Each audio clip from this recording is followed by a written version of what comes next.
यह कहानी एक साधारण किसान रामलाल की है, जो अपने मेहनत और लगन से अपने जीवन को संवारता है। रामलाल एक छोटे से गांव में रहता था, जहां उसकी एक छोटी सी जमीन थी।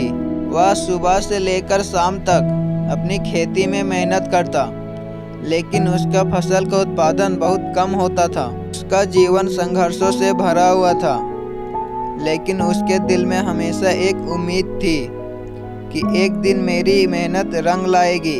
रामलाल के पास पारंपरिक तरीके थे, जिनसे उसे अधिक फसल नहीं मिल पाती थी। गांव के अन्य किसान भी इसी तरह की खेती करते थे और सारे लोगों की हालत एक जैसी थी। एक दिन गांव में कृषि विभाग से एक अधिकारी आए और किसानों को आधुनिक खेती के तरीकों के बारे में जानकारी दी। उन्होंने बताया कि अगर किसान नई तकनीकों और उन्नत बीजों का उपयोग करे तो उनकी फसल की पैदावार में काफ़ी वृद्धि हो सकती है।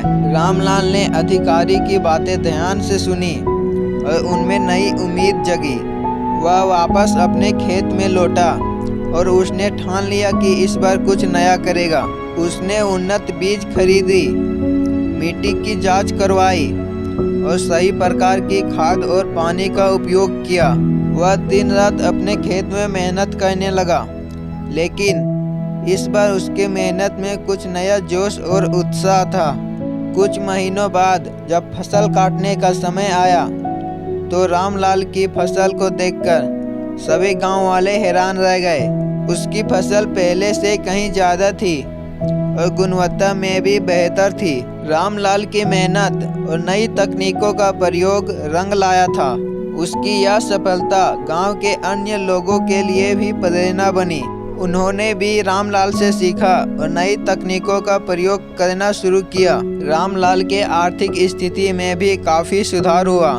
उसने अपनी बेटी की शादी अच्छे घर में की और अपने बेटे को पढ़ने के लिए शहर में भेजा।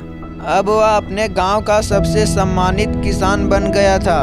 उसकी सफलता की कहानी दूर दूर तक फैली और रामलाल को कई जगह से नई तकनीकों के बारे में बताने के लिए बुलाया जाने लगा। रामलाल की इस कहानी से हमको यह सीखने को मिलता है कि अगर किसी इंसान को कुछ नया सीखने और उसे अपने जीवन में उतारने की इच्छा हो, तो उससे उसकी जीवन बदल सकती है। उसने साबित कर दिया कि अगर मेहनत और लगन के साथ सही दिशा में प्रयास किया जाए तो सफलता निश्चित है। अगर आप इस कहानी को और भी लोगों तक भेजना चाहते हो तो वीडियो को लाइक कर दो, ताकि YouTube और भी लोगों तक इस वीडियो को भेजे, और चैनल को सब्सक्राइब कर दो। तो चलो, मैं मिलता हूँ आपसे अगले वीडियो में किसी ऐसे ही मज़ेदार कहानी के साथ।